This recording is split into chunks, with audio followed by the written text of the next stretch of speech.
दोस्तों, हम आपको एक नई कहानी को लेकर आए हैं। कहानी सुनने लायक है। कहानी को ध्यान से सुनें और पूरा सुनें।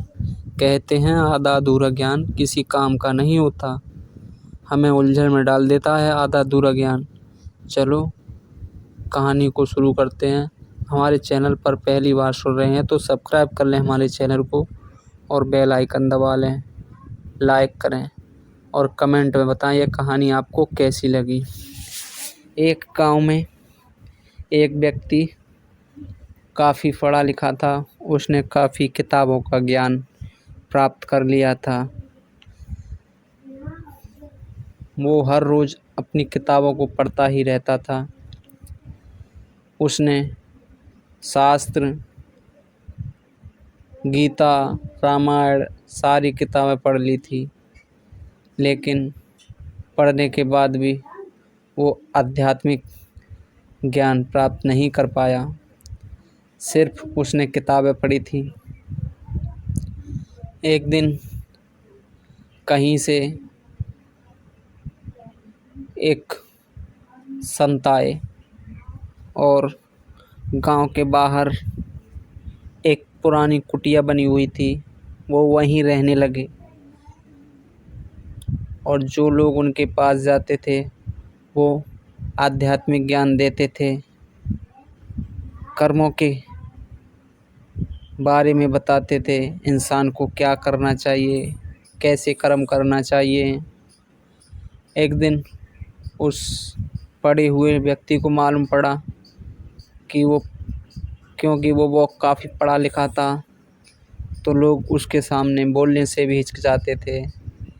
किसी बूढ़े आदमी ने कहा, तुम भाई काफ़ी पढ़े लिखे हो, लेकिन तुम्हें ज्ञान नहीं है।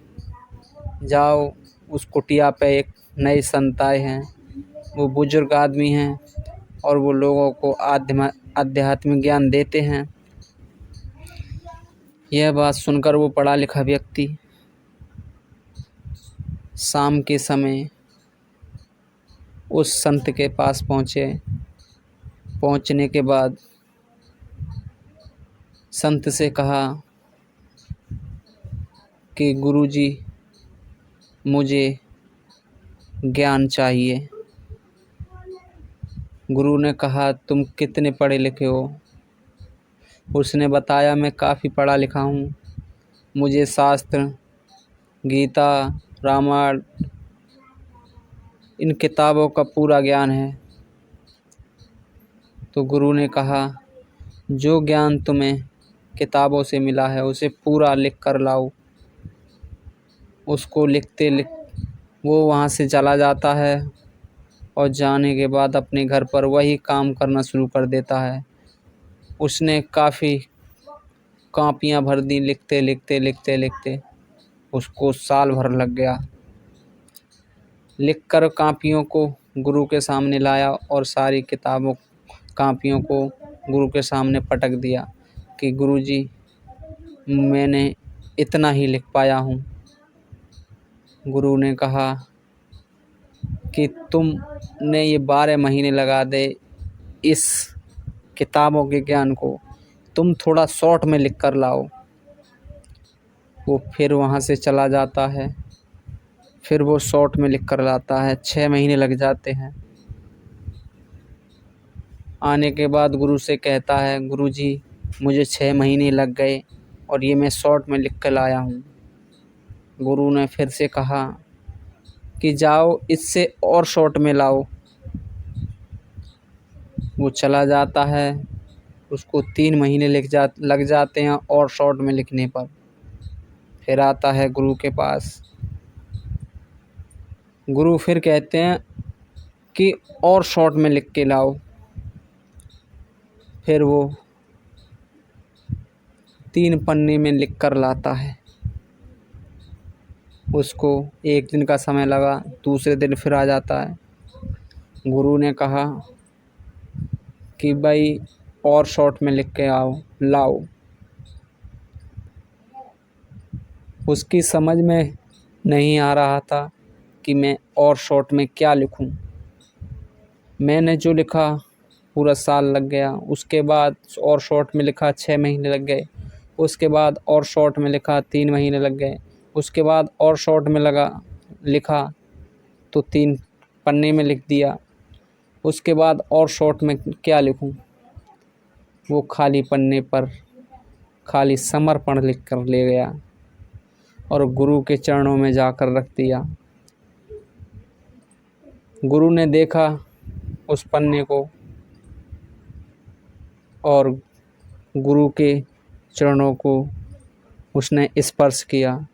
गुरु ने जब उस पन्ने को देखा कि इस पर तो समर्पण लिखा हुआ है, तब गुरु ने कहा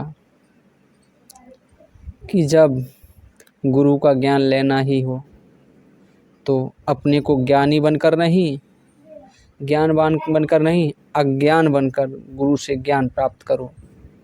कितने भी तुम पढ़े लिखे हो, ज्ञानवान हो, तो तुम्हें ज्ञान लेने की ज़रूरत नहीं है। अगर तुम्हें ज्ञान लेना ही है तो अज्ञान बनकर ज्ञान गुरु से लो, आध्यात्मिक ज्ञान लो। अपने कर्मों को कैसे करना है, कौन से कर्म करने चाहिए हमें, जीवन हमारा किस लिए है, हमें लोगों के साथ क्या करना चाहिए, हमें माया में, मोह में नहीं फंसना चाहिए, हमें अहंकार नहीं करना चाहिए, हमें लालच नहीं करना चाहिए, हमें लोगों की सदा मदद करनी चाहिए, हमें मोह माया के चक्कर में नहीं फंसना चाहिए और हमें मोक्ष की प्राप्ति कैसे हो ये जानना चाहिए। गुरु ने उसे ज्ञान देना शुरू कर दिया। जो पढ़ा लिखा ज्ञान था वो सारा का सारा उसने वापस नहीं पढ़कर देखा और संसार में आध्यात्मिक ज्ञान को प्राप्त करना शुरू कर दिया और अच्छे कर्म करने शुरू कर दिए। उसका जीवन धन्य हो गया। तो दोस्तों, ये कहानी यहीं समाप्त होती है। कहते हैं कि किसी से ज्ञान प्राप्त करना हो तो अज्ञान बनो, ज्ञानी बनकर ज्ञान नहीं मिल सकता। दोस्तों, ये कहानी आपको कैसी लगी हमें कमेंट कर अवश्य बताएं और इस कहानी से आपने क्या सीखा ये भी हमें कमेंट कर अवश्य बताएं। कहानी को